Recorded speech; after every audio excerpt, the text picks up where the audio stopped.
আবারও এই যে বাংলা ভাগের একটা চক্রান্ত বা বাংলা ভাগের একটা আলোচনা সামনে আসছে। কেন সামনে আসছে আপনারা জানেন, রাজ্য থেকে বিজেপির সাংসদ তথা কেন্দ্রীয় মন্ত্রী সুকান্ত মজুমদার তিনি নরেন্দ্র মোদীর সঙ্গে দেখা করেছেন, অর্থাৎ দেশের প্রধানমন্ত্রীর সঙ্গে দেখা করেছেন। দেখা করে একটা প্রস্তাব দিয়েছেন এবং সেই প্রস্তাবের পরপরই যেটা নিয়ে তিনি বক্তব্যও রেখেছেন এবং তার পরপরই এই যে বাংলা ভাগের চক্রান্ত নিয়ে আরও একবার শোরগোল পড়ে যাচ্ছে। এই যে উত্তরবঙ্গকে আলাদা করে দেখার একটা বিষয় এবং উত্তরবঙ্গের উন্নয়নের কথাই বলছেন সুকান্ত মজুমদার, সেই জায়গাটাতে কোথাও না কোথাও কিন্তু প্রশ্ন দানা বাঁধছে। আমি আমার সহকর্মী সুজয় ঘোষের সঙ্গে এই বিষয়ে একটু কথা বলে নেব। সুজয়, দেখো, একটা বিষয় যেটা সামনে আসছে, মানে হঠাৎ করে আবারও এই যে উত্তরবঙ্গের উন্নয়ন করা, উত্তরবঙ্গকে আরও বেশি সুযোগ সুবিধা পাইয়ে দেওয়া, এই বিষয়টা হঠাৎ করে যে সামনে এলো, এর কারণটা কি? মানে এটা কি জন্য এরকম হঠাৎ করে এইরকম একটা উদ্ভূত পরিস্থিতি হলো? মানে সুকান্ত মজুমদার দেখা করতে গেলেন প্রধানমন্ত্রীর সঙ্গে, সেখানে গিয়ে তিনি কথা বলেছেন, প্রস্তাব দিয়েছেন। মানে স্বাভাবিকভাবেই, মানে সাধারণ দৃষ্টিতে, আপাত দৃষ্টিতে তো সেটাই মনে হবে যে বাংলাকে আবার একটা ভাগ করার একটা কোথাও না কোথাও প্রয়াস হচ্ছে। দেখো, প্রথমে এই কথাটা বলতেই হবে, এই মুহূর্তে বিজেপি রাজ্য সভাপতির সঙ্গে আমরা জানি তাকে মন্ত্রিসভাতে জায়গা দেওয়া হয়েছে এবং এই মুহূর্তে উত্তর পূর্ব উন্নয়নের যে মন্ত্রক, সেই মন্ত্রকের তিনি প্রতিমন্ত্রী। তিনি প্রধানমন্ত্রী নরেন্দ্র মোদীর থেকে অনেক দিন ধরেই একটা সময় চাইছিলেন একটা সাক্ষাতের। আমরা জানি যে কালকেই প্রধানমন্ত্রী নরেন্দ্র মোদী তাকে সময় দিয়েছেন এবং সুকান্ত মজুমদার প্রায় 30 মিনিট তিনি ছিলেন, প্রায় আধ ঘন্টা প্রধানমন্ত্রী নরেন্দ্র মোদীর সঙ্গে একসঙ্গে তিনি ছিলেন এবং সেখানে আমরা যেটা জানতে পারছি তিনি একটা প্রেজেন্টেশন দিয়েছেন এবং বেশ কিছু নথিও তুলে ধরেছেন সুকান্ত মজুমদার। কি সেই নথিতে আছে? সেই নথিতে তিনি দেখিয়েছেন যে উত্তর পূর্ব যে রাজ্যগুলো আছে তার সঙ্গে উত্তরবঙ্গের কি মিল রয়েছে এবং তারপর আমরা জানি যে তিনি যখন প্রধানমন্ত্রী নরেন্দ্র মোদীর সঙ্গে সাক্ষাৎ করলেন, পিএমও অফিস থেকে তিনি বেরিয়ে এসে তিনি একটি প্রতিক্রিয়াও দিলেন এবং সেই প্রতিক্রিয়া দেওয়ার পরই কিন্তু আমরা যেটা দেখলাম যে একটা সুকান্ত মজুমদারের এই বক্তব্য নিয়ে ফের একটা বিতর্ক তৈরি হলো এবং সেই বিতর্কটা কি, যে তাহলে কি সুকান্ত মজুমদার উত্তরবঙ্গকে আলাদা কোনো রাজ্যের দাবি প্রধানমন্ত্রীকে করলেন? সুজয়, এখানে পুরো তিনি কিন্তু একদম নিজেকে কারেক্ট রাখার একদম চেষ্টা করেছেন এবং স্পষ্টত তিনি বলছেন যে উত্তরবঙ্গকে নর্থ ইস্টের সঙ্গে যদি জুড়ে দেওয়া যায় তাহলে নর্থ ইস্টের জন্য যে প্রকল্পগুলো বরাদ্দ করা হয় কেন্দ্রের তরফ থেকে, বিভিন্ন সুযোগ সুবিধা যেগুলো পাওয়া যায়, সেগুলোর সুবিধা নর্থ বেঙ্গল পেতে পারে। তিনি কিন্তু একবারও এখানে বাংলা ভাগের কথা বলেননি, উত্তরবঙ্গ নিয়ে একটা আলাদা রাজ্য সেই কথাও তিনি বলেননি। স্পষ্টভাবে তিনি কিন্তু এটা ব্যাখ্যা করেছেন, মানে তিনি এখানে পুরোপুরি পলিটিক্যালি কারেক্ট থাকার চেষ্টা করেছেন। এবারে ভেতরে তিনি প্রধানমন্ত্রীর কাছে আর কি দাবি রেখেছেন বা কি প্রস্তাব করেছেন সেটা আমরা জানি না, কিন্তু তিনি যেটা বলছেন যে তিনি এই প্রস্তাব দিয়েছেন এবং তিনি শেষে এটাও বলছেন যে আমরা আশা করব যাতে রাজ্য সরকার তাদের সঙ্গে পূর্ণ সহায়তা করবে, রাজ্য সরকার এ বিষয়ে সহমত হবে।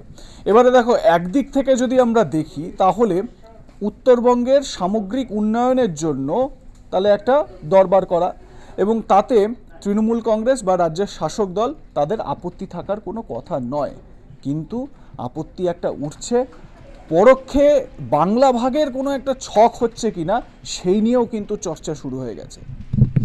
হ্যাঁ, দেখো, এটা ইতিমধ্যেই তৃণমূল কংগ্রেস আমরা দেখেছি যে ইতিমধ্যেই যে সুকান্ত মজুমদার যে বক্তব্য রেখেছে, তারপর তৃণমূল কংগ্রেসের পক্ষ থেকে কিন্তু কুণাল ঘোষ আমরা দেখলাম যে একেবারে কড়া ভাষায় সুকান্ত মজুমদারকে আক্রমণ করলেও, এবং আজকেও একেবারে দিল্লিতে সংসদ ভবন থেকে বেরিয়ে সুদীপ বন্দ্যোপাধ্যায় তিনি বলেছেন যে বাংলা ভাগের চক্রান্ত এর আগেও একবার করেছিল, বিজেপি করেছিল আমরা জানি, যেটা সুদীপ বন্দ্যোপাধ্যায় দাবি করেছেন যে এটা আগের বারেও আমরা রুখেছি, এবারেও আমরা রুখবো। দেখো এই মুহূর্তে কিন্তু একটা চরম বিতর্ক তৈরি হয়ে গিয়েছে এবং গোটা রাজ্যে কিন্তু ফের একটা এই সুকান্ত মজুমদারের বক্তব্য নিয়ে কিন্তু তৃণমূল কংগ্রেস একেবারে ময়দানে নেমে পড়েছে এবং একটা বিতর্ক কিন্তু দানা বাঁধছে।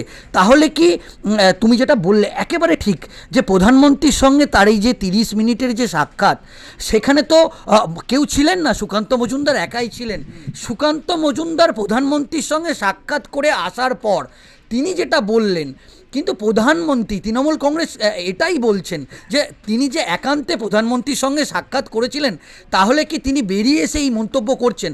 তাহলে কি তিনি সত্যি উত্তরবঙ্গকে একটা আলাদা রাজ্য হিসেবে চাইছে? এইটা তৃণমূল কংগ্রেস বারবার উস্কে দিচ্ছে।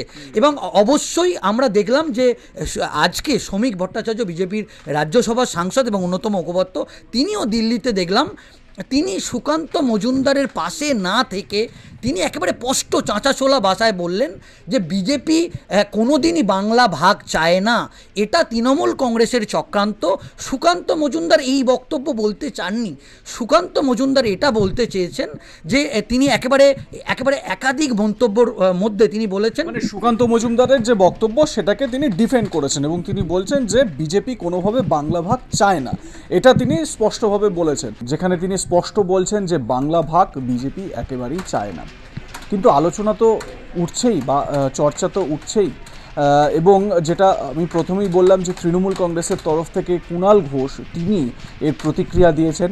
একই সঙ্গে ঠিক এই জায়গাতেই যেটা নিয়ে জোর আলোচনা হচ্ছে যে ওই যে 30 মিনিট প্রধানমন্ত্রীর সঙ্গে কথা বলেছেন সুকান্ত মজুমদার, সেখানে তিনি কি বলেছেন সেটা সেই দুজনই জানেন। এবং সেখানে শুধুমাত্র উত্তরবঙ্গের উন্নয়নের জন্য তাকে নর্থ ইস্টের সঙ্গে এক করে দেখা, নর্থ ইস্টের সুবিধাগুলো উত্তরবঙ্গকেও দেওয়া, এই প্রস্তাবই কি শুধু দিয়েছেন, নাকি এর পেছনে আরও অন্য কিছু কথা প্রধানমন্ত্রীর সঙ্গে হয়েছে? একই সঙ্গে কুণাল ঘোষ আরও একটি বিষয় তুলে ধরলেন, যেটায় তিনি এটা বোঝাতে চাইলেন যে এই যে ভোট পরবর্তী পরিস্থিতিতে সার্বিক যে ফেলিয়ার, সেটার জন্য শুভেন্দু অধিকারী দায়ী।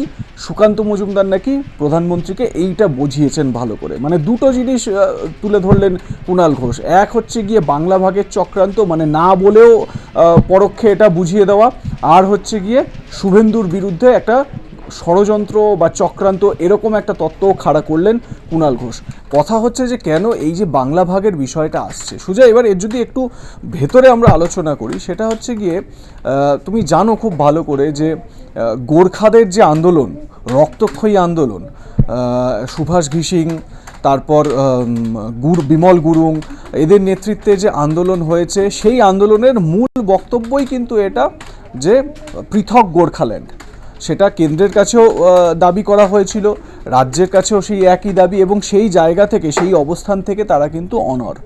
তারা মানে গোর্খা জাতির মানুষ, তাদের মধ্যে কিন্তু তাদের ওই জাতি সত্তাটা অনেক বেশি, এবং তার জন্য তারা এই গোর্খাল্যান্ড আলাদা চাইছেন, বা পৃথক গোর্খাল্যান্ড চাইছেন, আলাদা রাজ্যের তারা মর্যাদা চাইছেন। এই দাবিটা তাদের দীর্ঘদিনের।